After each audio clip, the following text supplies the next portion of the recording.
Alors, donc je m'appelle Fiona Bélier et je suis secrétaire générale à la Fabrique des Formats.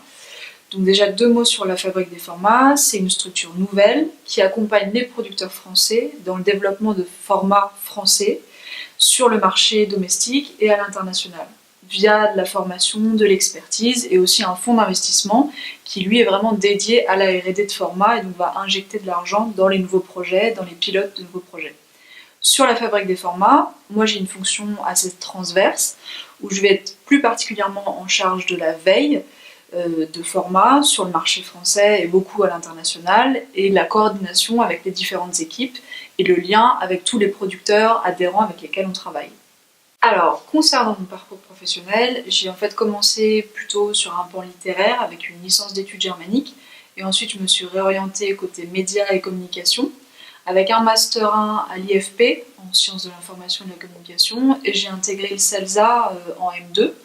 dans le Master communication, marketing et management des médias qui a changé de nom aujourd'hui mais toujours autour du côté médias et marketing et aussi management. Concernant les expériences, en fait j'ai d'abord fait un stage de fin d'études au sein d'M6, du groupe M6, via leur filiale Studio 89 Production, qui est une de leurs filiales de production. Donc là j'étais sur des postes éditoriaux, soit enquêtrice ou plutôt documentaliste, sur tout un tas d'émissions différentes, plutôt divertissement, qui étaient programmées sur la grille M6 et W9. Ce qui m'a permis d'avoir une connaissance assez approfondie de comment on fabrique une émission de divertissement, quels sont les différents acteurs qui interviennent, comment se passe le processus de création et quelles sont ensuite les relations avec le diffuseur dans ce cadre-là. Donc ça m'a beaucoup aidé et parallèlement à ça, j'ai commencé à travailler au Club Galilée, qui est en fait un think tank, un club de réflexion sur les médias audiovisuels et numériques. Et donc parallèlement, j'avais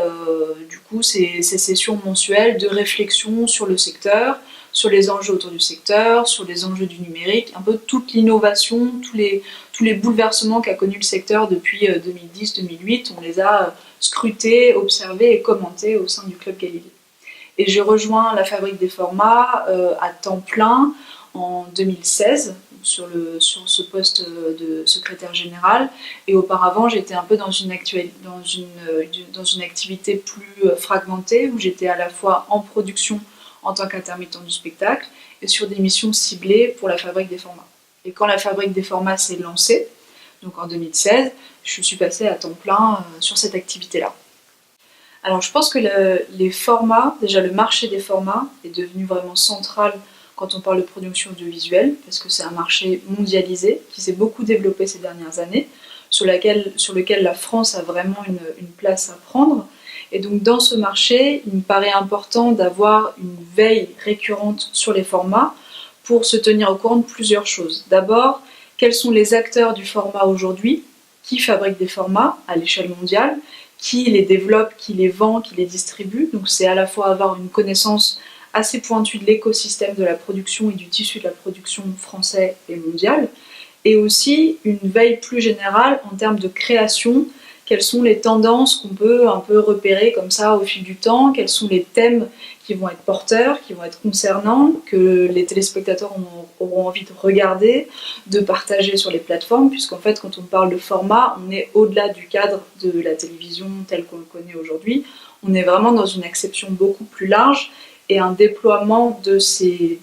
contenus audiovisuels sur plusieurs supports, évidemment sur le numérique. Donc c'est avoir une connaissance du marché très globale et se renseigner sans cesse sur ce qui se fait de nouveau. Donc c'est être en permanence à la recherche de quelles seront les tendances de demain. Donc c'est à la fois sur des thématiques et des sujets qui vont imprégner les émissions et les formats, mais c'est aussi beaucoup plus largement en fait, et c'est ce qui à mon avis fait le sel de ce type d'activité, c'est aussi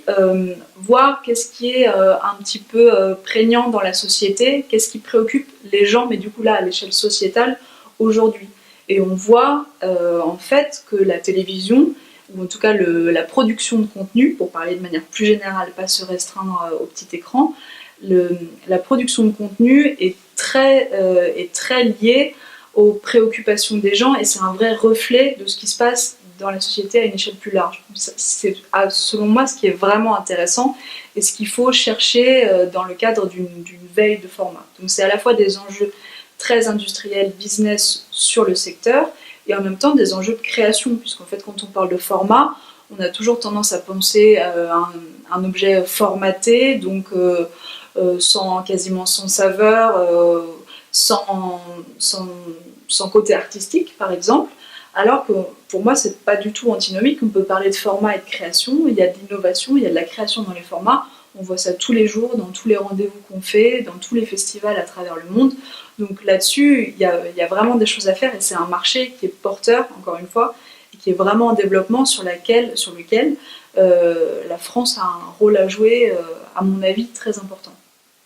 Alors, mes conseils pour les étudiants du CELSA ou les étudiants à venir, le premier qui me vient à l'esprit, c'est vraiment d'être curieux et de se renseigner sur tout ce qui se passe sur le secteur des médias, donc audiovisuel, numérique, mais aussi presse, radio, cinéma, de vraiment pas se restreindre, d'être assez boulimique de contenu. Je pense que c'est vraiment le principal. Et donc déjà ça, et puis surtout pas hésiter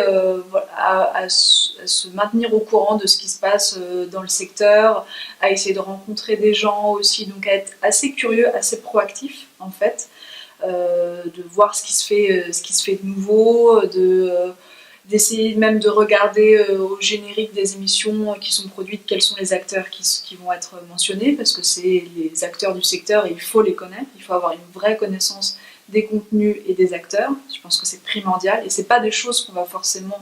apprendre dans le cadre de la formation au CELSA parce qu'elle va se concentrer sur d'autres aspects tout aussi importants.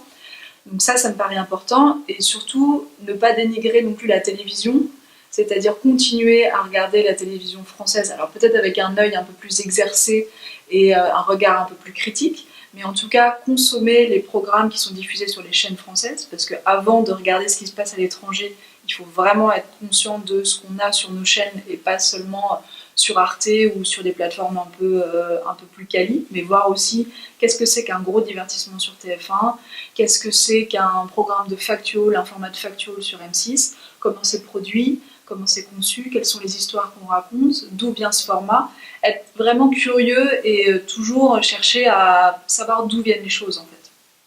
Je pense que c'est le plus important.